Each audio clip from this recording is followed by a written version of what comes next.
Hey there, chillers. It's Tuesday. And you know what that means. I'm Alex. And I'm Amber. And this is another episode of True Crime and Chill. Hey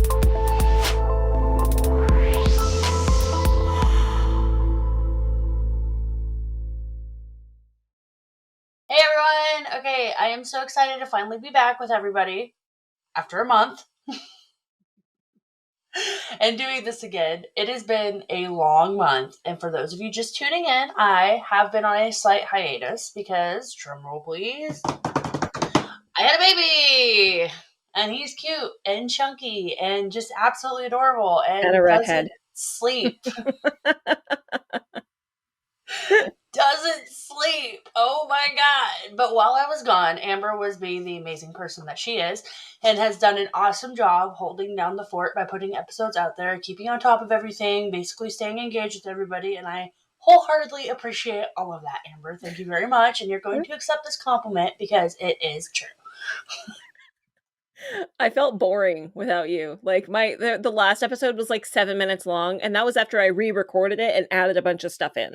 It was still only 7 minutes long. You did great. Well, because honestly, the reason why a lot of our podcasts are longer than the 30 minutes when they're shorter cases is because we talk back and forth. But you did great for me not being able to be here. And just we tried to do it last week, but unfortunately, last week was when Lucas was going through a very bad crying phase while we were putting him down. So it just would not have been possible for me to get on last week. But I am back. Yay! And we can do this. So yeah, yay. Well, let's do it then. Okay. So, like I said, I'm somewhat ready to go. So hopefully I'm not a scatterbrain during this. But let's dive into this week's case. Which is? So this week's case is about Jordan Brown. Jordan Brown was born August 12th, 1997 in New Beaver, Pennsylvania, to Chris Brown and an unnamed mother. I honestly really couldn't find anything on her, basically because she was never really in the picture. She gave birth to Jordan and then just kind of bounced out, which does happen. Yes. And because of this, Chris and Jordan were basically like two peas in a pod. They did everything together. Chris was Jordan's role model. He looked up to him, and Chris really loved being a father to Jordan and raising him.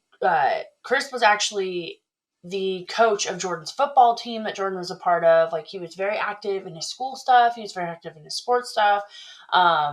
He was his dad. He was a very upfront and present dad. So Jordan and Chris actually lived in a very rural area of New Beaver, Pennsylvania. It was called Wampum, and I think I'm saying that correctly. But it's a very small town. It kind of the way it was described by people and the way that it looks very much like Port Angeles. They're very big into hunting and fishing, and it's a really big area that it reminds me of Port Angeles because of that. Because it's you see all the people who want to go out and hunt for the weekend and I'll miss a week of school to go hunting. It's not that big of a deal. And so it's very much that kind of neighborhood. It was very out of the way, in the woods, stuff like that. People who knew Jordan growing up said that he really didn't have any kind of red flags saying that he was a bad kid or anything. He was a very good kid. He was calm. He was polite. He was always doing what he was needing to do, doing as he was told. But, sometimes we always know that that's not exactly a sign that something's not wrong. Yeah. So, unfortunately. So, for most of Jordan's life, Chris was a single parent. Now, he had gone on a few dates here and there and everything, and he had been in a few relationships, but he was basically single. But, like I said before, Jordan's mom was not in his life, so Chris was alone. And he ended up running into Kenzie Houk again. Someone that he had known for years, actually. So he had actually had a previous friendship with Kenzie. And so Kenzie had also had two daughters from a previous relationship, Janessa and Adeline. And so she understood what Chris was going through as a single parent. She had two daughters. She was able to be hey, I totally get what you're going through. Being the only caretaker in your child's life. So it was something that they just kind of rebonded over. Mm-hmm. And I get it. I mean, dating as a single parent is rough. So it's nice to find somebody who understands. I had a relationship that ultimately ended because he didn't want to be a stepdad. Yeah. and that wasn't the only one. Like, there were times I met people and I was like, this isn't a good, because when you're a single parent and you're dating, I know from plenty of experience, Mm-hmm. that you have to, you're a package deal. And yeah, they can get to know you, but it's also important that you look for those things that make them a good parent, because ultimately, if this goes past a Yeah, certain point, that's the role that they're stepping into. And it's also something they have to be okay with. So it's, exactly. it's tricky sometimes. Exactly. And it really is, because it's like you have to be careful on who you, because it's not just you dating that person. It's you dating that person and bringing them into your child's life. So you have to be very careful on who you bring into your kid's life. So and that's something like, I get to learn and everything. Like, I'll be 30 years old, single parenting with 3 kids, and it's not exactly a fun time, but it's happening. But so eventually Kenzie and Chris actually move in with each other. So they move in with each other, they blend their families, they move into a really cute farmhouse in town, and everybody seemed really happy and got along really well. Like, Chris accepted Kenzie's girls as his own. And Kenzie really stepped into that mom role for Jordan and stuff. And it really wasn't surprising, since he didn't really have that maternal figure ever growing up. So he actually ended up like becoming really close to her and calling her mom, and just like she was his mom. So like that, she basically became that role. And I know you recently just getting married and stuff. It kind of reminded me of like Taylor and stuff, with like you and Taylor kind of taking over as like the paternal role for Sawyer and everything. Yep, absolutely. There are so many times when, Taylor gets very Papa Bear about Oh yeah, things. We recently dealt with a thing with my son's teacher, yeah. and Taylor very much got Papa Bear Oh about yeah, it. Taylor. So, Taylor honestly has been like, just from what I've seen, everything has been super involved with Sawyer's life, and that's something that like is really nice to see. And that kind of reminded me of when I was reading about the relationship between Kenzie and Jordan. Like, hey, like that's how she did. She really just stepped into that role. So in 2008, Chris and Kenzie found out they were actually expecting a baby together. That baby was hooray! going to be a boy. So Chris would have another son, Kenzie would have her first son, and Jordan would have a little brother. So the girls were really excited to get a little brother as well, but Jordan was really excited to have a little brother. So it's kind of understandable, because when you have younger siblings and stuff, it's one thing if it's like if you guys are the same gender growing up and everything, but like I know with my boys, they play super rough and super hard. And I know that Bentley was super excited to have a new little brother with Lucas being born and stuff. And so I can kind of see like where Jordan's excitement was with it, with like, oh yeah, I get a brother, I get to teach him how to do all these things. Like, I'm going to teach him how to throw a ball, I'm going to teach him how to shoot a gun, stuff like that. And so like, I imagine him seeing it kind of like the relationship he had with his dad, and yeah, now he gets to have that and be in that sort of same role. That's how I picture it in my yeah, head. like he Mhm. gets to basically be the role model for this kid. Mhm. So in his 2020 interview, because the show 2020 actually ended up doing an interview with Jordan and his family and Kenzie's family recently.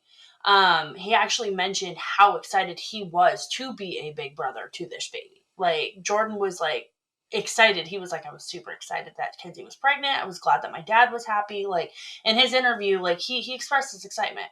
So one thing I do want to mention, and it will make a little bit of sense later, is how everybody was sleeping in this house. Okay.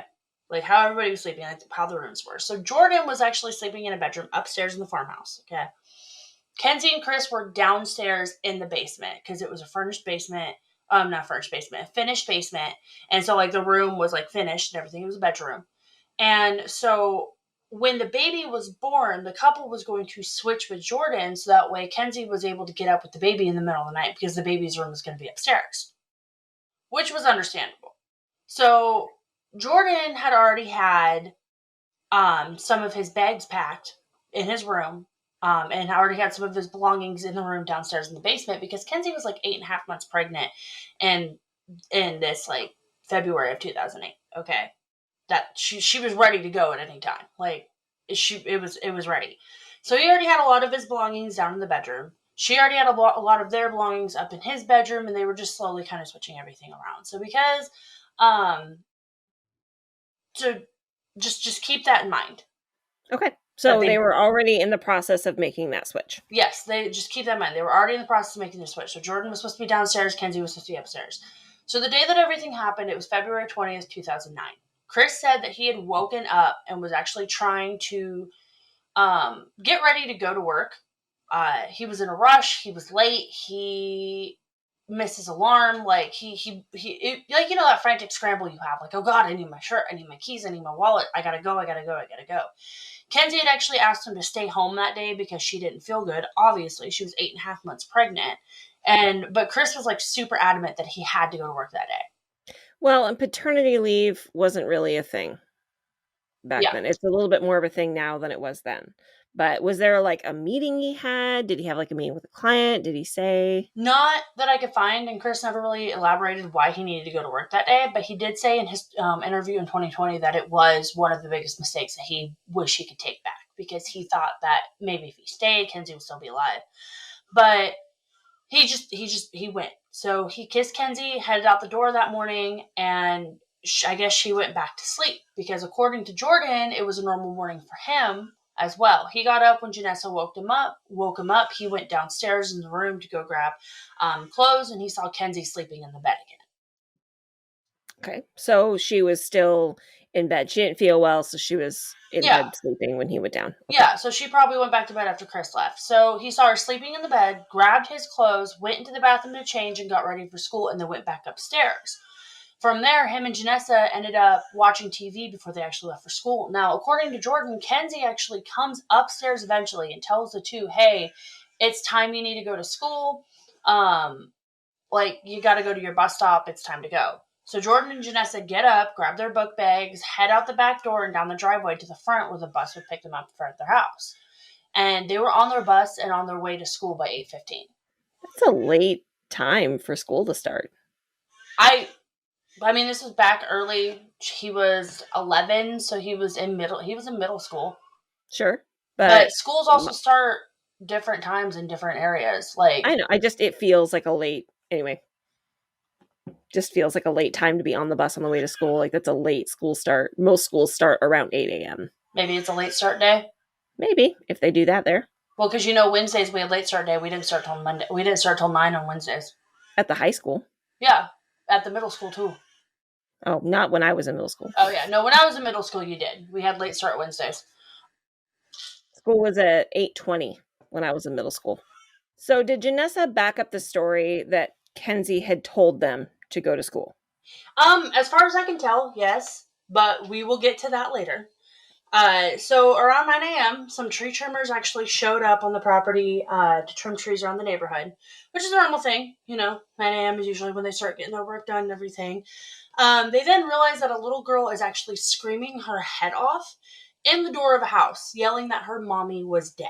The little girl ended up being Kenzie's youngest daughter, Adeline, who was too young to go to school at the time. Now, again, this is around 9 a.m. when they found her. So the tree trimmers end up calling 911, and they end up checking everything out. And what the police find is Kenzie laying in bed, face down, with blood everywhere. When they called the coroner's office, they explained to the coroner's office that they thought she had probably hemorrhaged because Adeline had said that her mommy was pregnant. Mm-hmm. So that when they told the coroner's office, when they called them, like, hey, this woman probably hemorrhaged in her sleep and bled out. It's highly possible. It is an unfortunate thing that does happen sometimes. Yeah, no, it does, unfortunately. And it's a really sucky thing, but it does. But when the coroner got to the house and actually looked at Kenzie, they realized that she had been shot in the back of the head, execution style. So that's where all the blood was coming from. The only blood in the house was in her room, on her bed, around her. So that's the crime scene, essentially. Yeah. Mm-hmm. So they ended up calling Chris at work and telling him, hey, something happened. There was an accident. They didn't tell him exactly what happened over the phone. They just told him he needed to get home. So Chris obviously rushes home. When he gets to the house, they end up telling him that Kenzie is dead, that she was shot to death. And Chris obviously was super distraught. He fell to the floor. He was crying, he was screaming, he was really upset. But they do look at the spouse in the situation. Always. They always got to make sure that the husband or the wife did not commit the crime. It's a running joke in true crime. I mean, we make that joke all the time. It's always the husband. It's always the stepdad. It's always... yeah. Oh, yeah. But once they actually got Chris in an interview room and started talking to him about his day, they realized that he really wasn't the one that he was looking for. And the reason why he wasn't the one that they were looking for was because, one, there were witnesses of him being at work all Right. day. All day. Right. So there was absolutely no way of him being able to do it. Plus, I really feel like even if he did do it, Jordan and Janessa and Adeline all would have heard the gunshot in the house before he left for work. Like, Yeah. And in which case, Kenzie wouldn't have come up and told them to go to school. So there's absolutely no way that Chris would have been able to.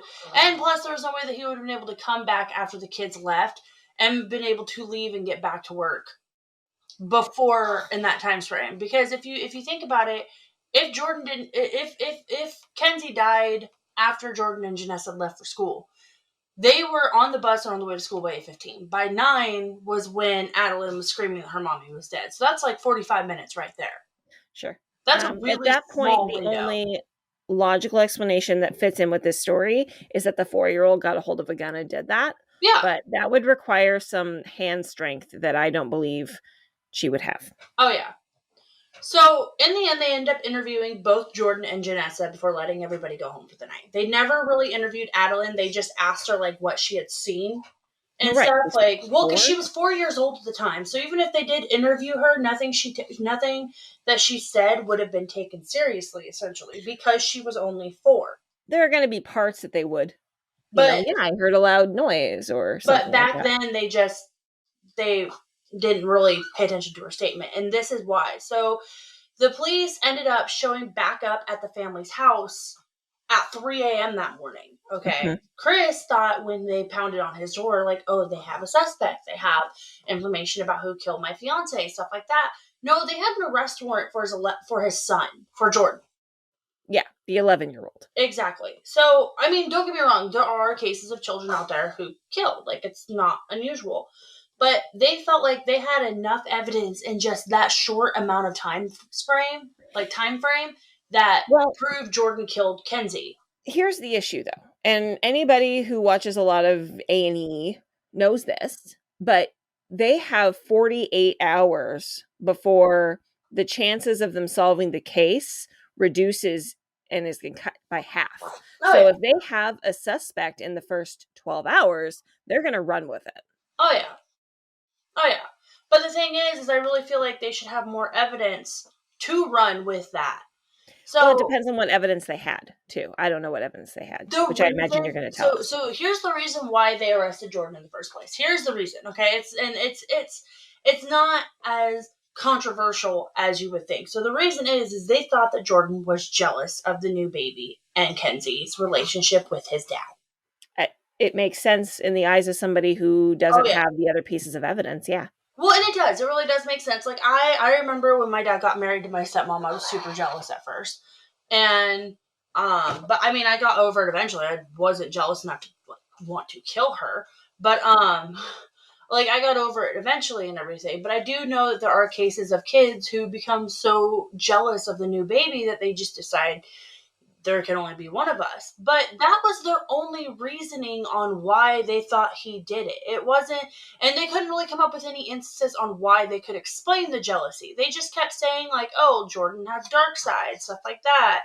And there really wasn't any, like, actual palpable evidence. Like, if you listen to the 2020 interview and stuff, like, if you watch the interview on 2020 and you watch the detectives give their statement, it really feels like they're just grasping for straws because they feel like they have to. So again, 48 hours. But when you look at it from an outsider's perspective, right? Mm-hmm. Like you would say, well, he had access to the guns. He knew how to operate a gun.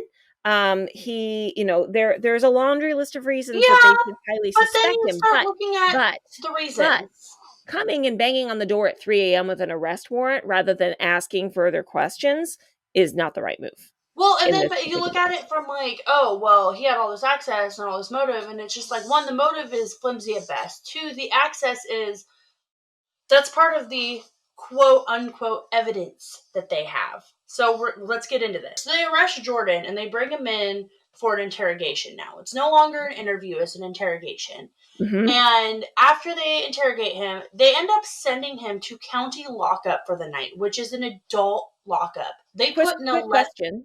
Hmm. When they interrogated him, was his father present? Not that I know of. I'm pretty sure that's illegal. If dad gives permission, he doesn't have to be in the room. So he probably gave permission, but I couldn't find that he did or not. I couldn't find that he did or not. So they end up, but regardless, they end up interrogating an 11-year-old, asking him questions again. And then they send him to county lockup for the night. They put an 11-year-old in with a bunch of grown men. Yeah. So thankfully, they were able to get him sent to a juvenile detention center that was about 4 hours away from his house and stuff. But, I mean, for a little bit there, he had to be in the county jail with grown men. Like, they were, like... Big boy crimes get big boy consequences. Well, and I don't know if a lot of people know, but I don't know if a lot of people know this, but in certain states, like Pennsylvania, if you commit a murder, you are tried as an adult, regardless of your age. So, even though Jordan is basically being just eviscerated by the police, the press, Kenzie's family, like, Chris is still adamant, like, no, my son did not kill her. Like, he would not do this. And every day he would drive the 4 hours to the detention facility that Jordan was at and visit him. And every day he would ask him the same questions. He'd be like, look, if you did something, tell me. I'm not going to be mad at you, dude. Like, I'm your dad. Just tell me the truth. And every day Jordan would be like, no, Dad, I did not kill Kenzie. Like, every single day until... he ended up being exonerated, but every single day until he was exonerated, for years, Jordan has kept the same statement. I did not kill her. And you would think eventually, after being in jail for that long, he would eventually be like, yeah, well, I'm fucking stuck here. Like, I killed her and stuff. But I know some that, people do. Also, like with my son, if I ask enough times, I get past the, look, I can tell that you're lying. Yeah. Can you just tell me the truth? So as a father, and my son's 11 for the record, so this is very, in some ways very personal to me. But with that, like, you have to really consider, like, the dad knows the son. It would know. Yeah, and he would know. Would be able to get the confession out of him. Like, that's just how that relationship works. But exactly, like, your child. So, like I said, Jordan maintained that he was innocent, but the police also maintained that he was guilty. Mm-hmm. I mean, so what? I imagine if he was in a detention center for that long, he went to trial, there was a conviction of some kind. I mean, what kind of evidence did they have that would lead to that? Like, what is the evidence? So the evidence is, like I said, barely there. First, it had been declared that Kenzie was shot with a shotgun. Okay. According to detectives, that screamed crime of opportunity. Nothing that was planned out. The shotgun was there. It was available. It was accessible. Stuff like that. And it was a choice that was and they said it was a choice that was possibly made by a child. Right? Like, I can see it, but at the same time, that's still not enough to put somebody away. That's something you would use after you get the hard-hitting evidence. Like, we have proof that this kid shot his stepmom. Here's why we think he used the shotgun to do it. Well, and not only that, but at that age, he would have thought about it, and he probably would have planned it, if I'm being honest. He probably would have thought about it long enough that when that opportunity came up, he had kind of that backup plan. Yeah. You know what I mean? So, but the second thing that sound like he was thinking about it, but... Right. But the second thing that was there was the fact that there was a child-sized shotgun that matched the caliber of the bullet that had killed Kenzie. Because Jordan, again, it was a hunting family. Chris had a lot of guns. Chris had access to a lot of guns. He bought Jordan a child-sized hunting rifle that they could take hunting and go into, like, shooting competitions with. And they smelled the barrel of the gun, and it smelled like it had been recently fired. Yeah. They didn't try to match any kind of bullets from it. They didn't try to see if it had gunpowder residue on it. They didn't try to, nothing. They smelled the barrel of the gun. So, they should be checking for gunpowder residue. They should be checking to see if the bullets match, which is an imperfect science at best. And also they could have checked his hands for residue. Yeah. Those Well, are they also found a shell casing on the walkway down to the bus. They tried to say that it was. just because it's on the way to the bus doesn't mean it was that same. Well, Jordan had mentioned that he had put his hands in his pockets while he was walking down to the bus. His hands were in his pockets, and that he had picked some lint out and threw it on the sidewalk to the bus. So they automatically assumed, oh, he said lint, he meant shell casing. Yeah. So the No, it third. doesn't mean that's what he meant, but whatever. Right? Okay. Okay, good. I'm glad I'm not the only one who says that. So the third reason why all this is going on is because they took a bunch of Jordan's clothes from his like laundry hamper and they tested the clothes and turns out they had gunpowder residue on them. However, Jordan was at a shooting tournament a few days prior and there were witnesses showing this, and the clothes that were tested and had the powder on it were the clothes that he wore at the shooting tournament a few days prior that Not probably the hadn't had a clothes that chance he to be washed. wore that day. Yeah. They don't know if the gunpowder they didn't test the clothes that he was wearing that day had no gunshot powder residue on it. Just the clothes that they got from the hamper. Even though it was proven by like evidence that those are the clothes he wore a few days prior. So the last reason, okay, is because Jordan changed his statement a little bit. When he was first interviewed, he had said that he had seen a black truck parked in their driveway, and he knew that their house was being worked on. He knew that there were other things going on the street that with other houses. So he thought that maybe somebody had just parked in their driveway and just like left their car there, stuff like that. So he didn't really think anything of it because he didn't want to say anything because he again, he didn't think it was anything to be concerned about. However, when he was interviewed again after being questioned the first time, he added that he had actually seen somebody in the truck wearing a hat dipped down in the seat looking like he was hiding. So that's sticky right there because I mean, so again, he's 11. So he's only going to tell them the things that he thinks are important. And if he didn't think it was important the first time, he may not have mentioned it. Yep. And also, I mean, also though at 11, sometimes they do fabricate things. So it's really easy to see it from either side, but the gunpowder residue alone makes me really Iffy. upset Well, actually. and it's also like shock. You have to remember, like maybe he didn't remember maybe he didn't remember everything from the first interview because when they first interviewed him, it was out. It was a few hours after Kenzie had been shot, so it was after they had found out about what happened. So his brain probably wasn't processing everything as well as it should have been, which means It's he not just probably that could have though, listened. it's also though when people lie, more fabrication comes into it, which ends up being some of those details. Like Yeah. it's actually not as very common knowledge, but like if somebody's like, if they're like, well, what was the weather like that day? And it's been like a couple years and they can tell you what the weather was that day, chances are they very well could be lying because they fabricated it. Like if you're, for example, like if they ask a mother of a kid who died, like, what was the weather like that day?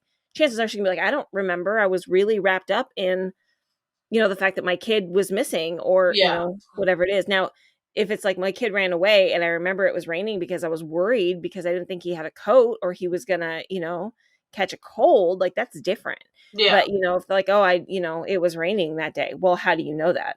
Yeah. Um, it's there are times when those memories don't make sense for you to remember at all. But at And the same he was, time, but the sometimes thing it's was, the so body's he was, way.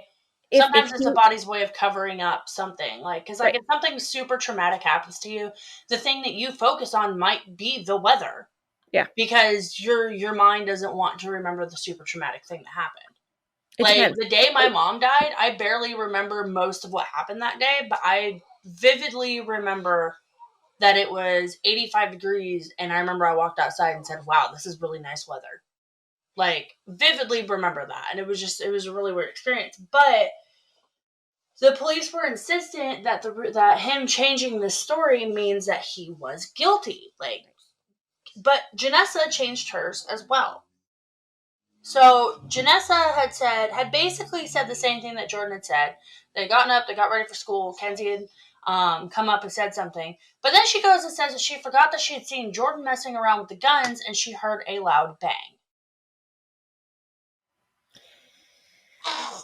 So that Yeah. I see two sides to that. It could be that she's fabricating it to fill in some holes. How old was she? I think she was around Jordan's age. So she's around 11. Yeah. She also could be making up the piece of the story to cover up for herself doing it. See, and that's what a lot of people thought. A lot of people were like, well, why didn't anybody think that Janessa did it? And because a lot of people were like, you have to understand that just because it's not just Jordan getting a new sibling, it's Janessa getting a new sibling too. And a lot of people were like, well, Janessa easily could have done it before, she easily could have done it. But then people were like, okay, but what about the fact that she was also on the bus with Jordan beforehand? And if she had done it, then wouldn't have Jordan have heard? Because the thing is if Kenzie had come up, like Jordan said, because of all actuality, the only people who really know if Kenzie had come up are Janessa and Jordan, because Adeline was still sleeping at that time. If Kenzie had actually come up, like Jordan said, and told them they need to get on the bus, then Jordan and Janessa would both be on the bus at 8:15, and Kenzie would have had to have died after they left, but before the tree trimmers got there. So let me throw a scenario out there, just because I know of this case, I just don't know a lot of the details. Okay, but let me throw a scenario out there. Kenzie comes up and says, "Hey guys, it's time to leave, or you're going to miss your bus." Right? She goes back downstairs. Jordan goes upstairs to get his backpack and his stuff. And then that's when Janessa goes down and goes, "I can do this, and the blame will be on Jordan because this is his gun." Right? Like, Yeah. just throwing a scenario out there. Do I know that this is what happened? No. But why wouldn't Jordan if Jordan had been upstairs and Janessa went down to the basement, Jordan may not have heard it. Have you heard a shotgun? Yes, I have. You would hear a shotgun in the house. Here's the other piece of it, though. If he was recently in a shooting tournament and he wasn't wearing proper ear protection, his hearing could be mildly impaired. You would still hear Amber. My hearing was screwed up after I did my shooting quals for the military. You're still able to hear a shotgun blast go off in a house. That's true. Regardless, you would have to be pretty bad hearing loss, and that wouldn't just come from a tournament that happened a few days prior. So, it's true. But nobody ever really looked into Janessa's story. They just were like, oh, well, she said this extra stuff, so that obviously Kenzie's family is going to take what Janessa says more, because that's they know Janessa better. Yeah. Mm-hmm. So there was one other subject. There was one other suspect that was brought up, and Chris actually brought this up. And this was Kenzie's ex-boyfriend, Adam. Now, she actually had a protection order against him, but the police interviewed him and said that he couldn't be the killer because he had snow on his truck. First of all, truck. And also, just because he had snow on his truck doesn't mean it can't be removed. So, yeah. But the thing is, they're saying that he wouldn't have made it the 20 miles to her house and then the 20 miles back to his house, then kept the snow on his truck. Plus, he wouldn't have been able to know when the house is going to be unlocked, when Chris was going to be gone. Also, he passed the polygraph. But again, the one thing that did stand out was that he drove a black truck. Mm-hmm. And did anybody but Kenzie know that he drove a black truck? The only person who would know would be Chris. Jordan actually had no clue who Adam was, never seen his truck, nothing. So he would never know what kind of truck he was driving. And how would they know how much snow he had on his truck in the first place? That's my thing. It felt like they were looking for excuses to pin this on Jordan because they felt like they had a better case against him. Well, and that's not terribly uncommon. If you have a better case, it's usually the more likely suspect. Yeah, but at the same time, the evidence that they have was circumstantial at best, if it was even there. But like I said, in Pennsylvania, there is no law. Like I said, in Pennsylvania, there is a law that no matter the age, if somebody commits murder, they are charged as an adult, like I said. So Jordan's lawyers were basically trying to change that for him because an 11-year-old being charged as an adult for murder was nuts, especially with the evidence not really being there. But it wasn't until 2011 that a judge would rule Jordan would be charged as a juvenile. However, they wouldn't have a jury stand, nothing. The judge would deliver the verdict. So following 3 days of testimony, the judge ruled that Jordan was guilty of murder on April 13th, 2012. So he listened to this evidence and said that he was guilty of murder, essentially. So he would have to basically spend his time in a juvenile detention center until he was 21. And then from there, they would make a choice on whether or not he would need to go to like adult prison or like be able to get out, be rehabilitated. So So Jordan didn't have a very good lawyer, is what I'm hearing. I think he did. It's just I'm pretty sure the police really spun it, and then with Kenzie's family as well standing behind the police and their findings, because like Jordan's defense obviously thought this wasn't okay. They were trying to fight it. There really wasn't much evidence, and they kind of needed to take it higher. So, like Kenzie's family was saying things like they were basically like Kenzie's dad was saying like, oh, well, he committed adult crime. He needs to be charged like an adult. Kenzie's mom was saying like he killed Kenzie. He had a dark side that Chris just didn't want to see and all this other stuff. But like, I really feel like they were going and I'm not saying this to like bash them with their daughter being dead, because that is not what I'm saying. But I don't know if they were saying this because in their grief they were trying to trust the police that they had the like best interest of their daughter in mind, or if like they really did see something in Jordan. But if they did, then why wasn't it brought up before? Like, well, and grief, I mean, grief changes things. Grief changes your perspective. oh yeah, grief, yeah. oh yeah, it changes. And it's like, I get that, but obviously, like I said, Jordan's defense did not think that this was okay at all, and that the evidence was definitely not enough to sentence him to murder. So they decided they needed to take it higher, and they ended up taking it all the way to the Pennsylvania Supreme Court. And back to everything, the main point that the police were trying to like say why Jordan was guilty and that they were like holding on to, it was because the gun smelled like gunpowder when they smelled it. Like it smelled like it had recently been fired, not showing that it had recently been fired, not like testing, just saying that they smelled it and they smelled gunpowder. So none of these police officers were trained in how to even detect things like that. It says a So lot about that area, though, that this is an uncommon crime. yeah, but like none of them were even like trained to detect anything like that. So it was really evidence that shouldn't have been put into play in the first place. It should have been null and void. Like that was just that's like oh, you patch of a blue sweater was found here, and like this suspect who I really don't like happens to own a blue sweater with no patch missing. Like it's like okay, like he could have gotten it repaired, but it just didn't make sense. So It's a another rich thing man. that they argued was that the shell casing that was found on the driveway could have been the shell casing that killed Kenzie. However, that family has a lot of guns. Chris and Jordan go out in the backyard all the time and shoot targets. Like, it really wouldn't surprise me if there were shell casings found all around that house that matched the caliber that killed Kenzie. Because, again, that whole family plays with guns. Like, it's what they did. So it could have been from anything. And also the fact that Jordan did all of this without leaving any evidence. The fact that the only blood found in the house was in Kenzie's room on the bed with her.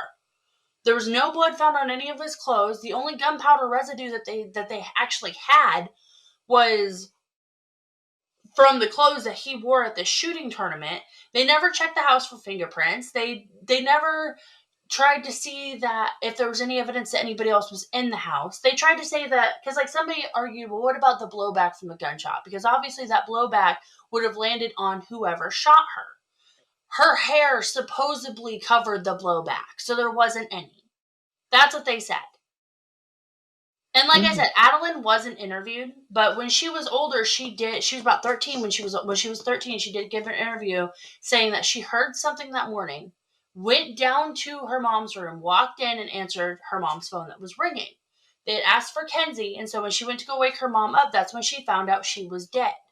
Right then is when she walked outside and started screaming that her mom was dead. And again, that was around 9 a.m. so the kids were at school. So again, 8:15 when the kids left to 9 a.m.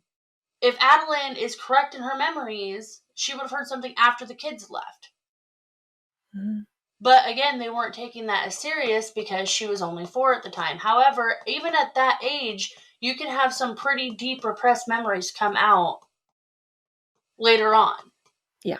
Like, it's very possible. But the thing is they basically saw the gunpowder residue on Jordan's clothes, smelled the gun, used the fact that Jordan was apparently a dark boy, according to Kenzie's family, and automatically just nailed this kid to the wall because of it. And like I said, I cannot be certain that Jordan did or did not do this. If he did do it, he did a damn good job at covering it up.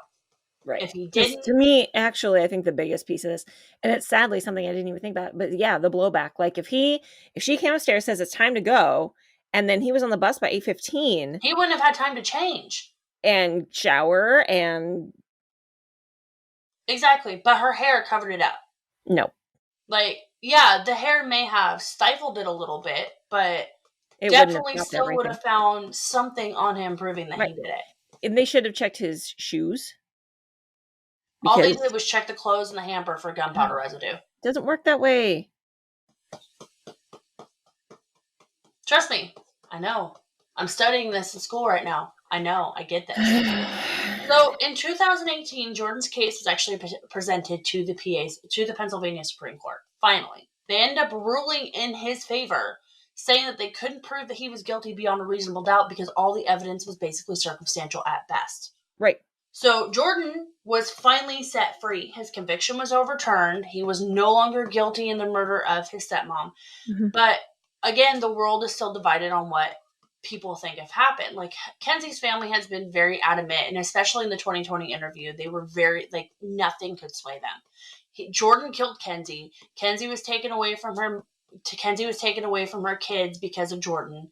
Chris should have seen it. Chris, like, her mom actually said, Chris gets to look up in the mirror every day and say, I am the father to a murderer, and he doesn't want to admit it. Yeah, so they're very adamant, and again, like, they are so justified in their grief because they lost not only their daughter, but they lost their grandson. But at the same time, it's just mind-blowing. Like, because, like, even the police were like, he's still guilty. He's still guilty. It's just a matter of time before he slips up. He's still guilty. Well, and the media construe things so easily. I mean, so let's think about this for just a second. We've covered cases similar to this where somebody was, either proven guilty or not guilty, right? Like, you have a lot of cases like this. Like, for example, the Lacey Peterson case. That was the first case we ever covered. And all we said was there's reasonable doubt. We didn't say he did or didn't do it. We just said, right, he didn't, but there's not enough reasonable doubt to charge him. Right. That's all we said was there's reasonable doubt, and here's the reasons why. Go back to our video on YouTube and read some of those comments. People are mad that we even suggested it. Same thing with Darlie Routier. Yeah, Darlie Routier. Right? Same thing. Like, we were like, well, I mean, there's this evidence here. And there's a long list of comments saying, you're wrong. Yeah. Right. So this is one of those instances where, it's possible the media took this and ran with it because they're like, oh, there's some, people are always looking for a scapegoat. People are always looking for a reason. And really, at this point, it's a scapegoat of convenience because of his history with guns and the fact that he lived in the house. Yep. And it wasn't his biological mother. That's all it takes for people to be like, it was totally him. Yeah. And, like, don't get me wrong, when I first heard this case, I was like, oh, this kid totally did it. Like, whatever. Right. But then I started kind of looking more into it, and I was like, there's no yes or no if he did or not. Like, that's the thing. Like, even I'm, like, on the fence. I'm like, well, I mean, I kind of see why he would do it, but at the same time, I can't really see, like, the 100%. Evidence saying that he actually did and stuff. So it's just, I can see why the circumstantial evidence would get him convicted the first time. Okay. Yeah. However, yeah, they should. I mean, if they interviewed him directly from school, right? They could have swabbed his hands for gunpowder residue. They could have checked his clothes for any droplets of blood. They could have checked all around the house for fingerprints. They could have seen This is basic forensic evidence. Well, here's the thing. That anybody knows that they should have gotten. Here's the main thing, and I think this is also the main thing that got it thrown out. That gun was never proven to be the gun that killed Kenzie. Right. Like, they actually were never able to find the weapon that killed Kenzie. All they knew was that she was shot by a shotgun because of the caliber of the shell. And the family seemed to have that, and the family had that same caliber in their house. So they automatically assumed, oh, he has access to it. But they were never able to prove that the child-sized shotgun that Jordan had was the gun that killed Kenzie. And from the outside looking in, right, as true crime enthusiasts, which all of us are, right? Let's not deny you wouldn't be here if you weren't, right? Yeah. We all would think, in theory, it would make a lot more sense for us to check every gun in the house, swab it for, recent gunpowder residue, and then also have Chris go through and check and make sure that all of the guns are there. Yeah. Like, to me, those are just pieces of it that you need to do no matter who you think did it. Yeah. But they didn't, and so it turned into this huge fiasco. So Jordan is doing really good so far being out of prison. Like, he is acclimating well. He is going to school. Chris is still mad that the police are still so convinced that Jordan did it because not only did he lose his fiance, he lost his unborn son. He lost all these years with his son who's still alive. Like, he's like, if my kid did do it, then show me the actual evidence. Don't just show me the circumstantial stuff. Right. To me, I would be the most angry that whoever really did do it is potentially still out there. Yeah. So Jordan has been, like I said, he's been going to school. He was studying computer science for a while, and he actually just switched his degree over to criminal justice because he wants to be a lawyer and possibly work in civil rights work, which is understandable. Also, his defense team and him are actually suing the police department. Good. There's not a lot of information on the case. It's just for wrongful mishandling of evidence. So that'll probably come out as it goes along. But again, there's not a lot of information on it just because it's an active thing. It's open. Mm-hmm. But to him, the murder of his stepmother has never been solved because he still to this day says that he didn't do it. So even though her family is sure that he did, if Jordan is really innocent, then who killed Kenzie Houk? I still think it was. I think it was either the boyfriend or her daughter. I think it was the ex-boyfriend. I think it was either the boyfriend or her daughter. If it's not the boyfriend, I definitely think it's her. I definitely think it's the boyfriend because he actually recently found out before he killed her that Adeline isn't his. He thought that Adeline was his, so he recently found out before she had died that Adeline wasn't his. Motive. That makes sense. That's actually huge. She had a protection order on the guy. She was fucking terrified of him. Thank you for listening to True Crime and Chill. For more information, including case notes, photos, and sources, visit our website at truecrimeandchill.com. You can also stay connected with us on social media. You can find us on Facebook, Twitter, and YouTube. Look for new episodes from us each week on Tuesdays.